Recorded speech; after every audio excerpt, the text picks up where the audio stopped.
A red cross painted on a steel helmet means one thing: do not fire.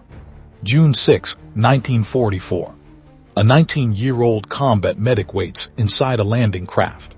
He carries 22 pounds of medical supplies: morphine, Carlisle dressings, tourniquets. During training, the Red Cross marks him as a medic. On Omaha Beach, it marks him as a target. 50 hours. The English Channel is black. Hundreds of flat-bottomed LCVP landing craft push toward a stretch of the Normandy coast, designated Omaha Beach. The water temperature is 54 deg F. You grip the steel edge of the boat. Your knuckles turn white. You are a 19-year-old combat medic. Your canvas aid bag weighs 22 pounds. Inside are morphine syrets, Carlisle dressings, and sulfa powder. Weeks ago in southern England, instructors placed wooden practice limbs on a classroom table. You packed wounds. You tied tourniquets. You passed the tests. But wood does not bleed. Around you, riflemen check the receivers of their M1 Garands. Some look at the white circle and red cross painted on your helmet. 625 hours. The coxswain cuts the engine speed. The concrete gun emplacements of wider Stansonist 62 wait ahead in the fog. You check the metal buckles on your bag. 630 hours. The steel bow ramp crashes into the surf. An MG-42 firing at 1,200 rounds per minute sweeps the open boat. 3 men in the front row fall backward. Their helmets hit the steel deck. You jump over the side.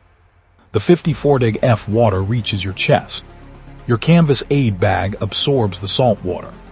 The weight pulls your shoulders down. Your wet combat boots sink into the loose sand. The gun emplacements of WN-61 and WN-62 cover every inch of easy red sector. Bullets strike the water. A young private grabs your sleeve. His helmet is gone. Blood pours from his shoulder. You reach into your bag for a dressing. Another burst of machine gun fire strikes the water between you. You dive. The dressing slips from your hand. The tide pulls the white bandage out into the channel. 0 bandages used. 1 bandage lost. The current pulls you sideways. Around you, infantrymen carry combat loads weighing up to 90 pounds. A young rifleman steps into a submerged shell hole. His heavy pack flips him backward. His hands reach for the surface. Then they disappear. You wade toward him. You grab the canvas strap of his field pack. It does not move. You draw your combat knife. You slice through the thick webbing. The pack sinks. The soldier breaks the surface, coughing up seawater. You drag him toward the beach. A mortar round lands nearby. Water and sand collapse over you. You reach wet sand and crawl behind a rusted steel hedgehog obstacle. Voices echo across the beach. Medic. Right. Left. Near the waterline. You pull the zipper on your wet aid bag. The glass morphine syrets rattle against steel scissors. 715 hours. A rifleman drags himself to your obstacle. A bullet shattered his lower leg. You tighten a tourniquet. You pack the wound. You apply a Carlisle dressing. 30 seconds. You move to the next man. A private lies flat on his back. Blood pools beneath his hips. His breathing is shallow. He reaches for your sleeve. His grip is weak. You look at his injury. You look into your bag. 3 tourniquets and 8 dressings remain. You close your canvas aid bag. You stand up. The dying private grabs your ankle. His fingers leave a dark red stain on your wet uniform. You pull your boot free. You do not look back. A few yards away, a soldier sits with a bullet hole cleanly through his upper arm. You stop the bleeding. You apply a dressing. You inject the morphine. The bleeding stops. The wound is secure. Before you can grab his web belt, he stands up to run. A single burst from the bluffs cuts him down instantly. He falls face first into the sand. Dead. You stare at the white bandage you just wrapped around his arm. You just spent a life-saving dressing on a corpse. The math of mercy is broken. 8:30 hours. Explosions echo from the bluffs. Engineers are blowing the wire. But down on the sand, the tide advances. The shoreline shrinks. Dozens of wounded men lie immobile on the wet sand.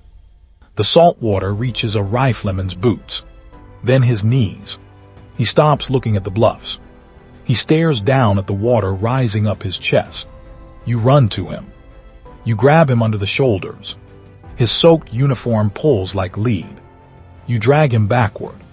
Your muscles cramp. Another wave crashes over his legs. Behind you, 4 other men lie below the high water line. They watch the ocean approach. You drop the first man behind the seawall. You run back for the second. The water is at his neck. You pull him out. You reach into your aid bag. Your fingers scrape the canvas bottom. 0 dressings. 0 morphine. The tide keeps advancing. 1,200 hours. This is no longer the battle you stepped into at dawn.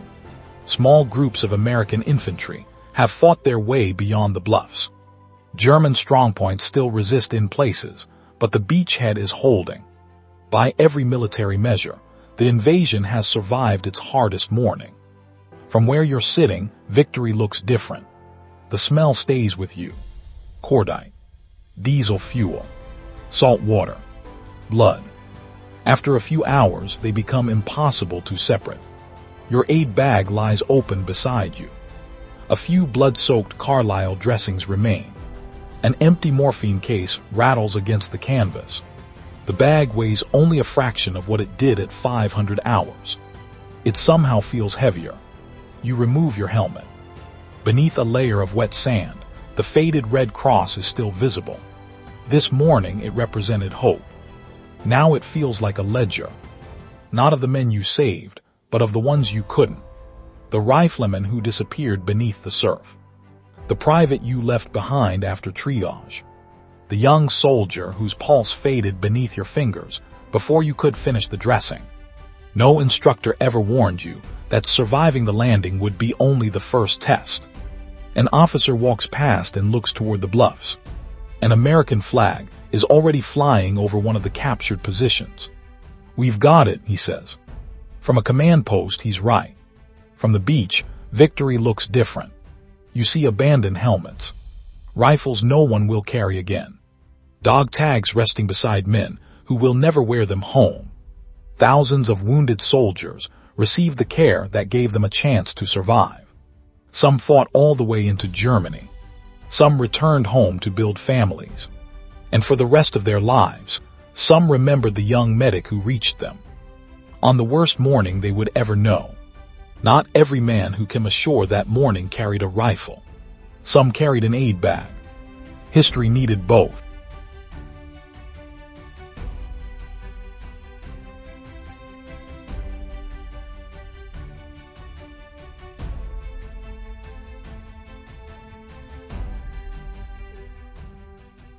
Stories like this are often overshadowed by the scale of the battles they helped shape.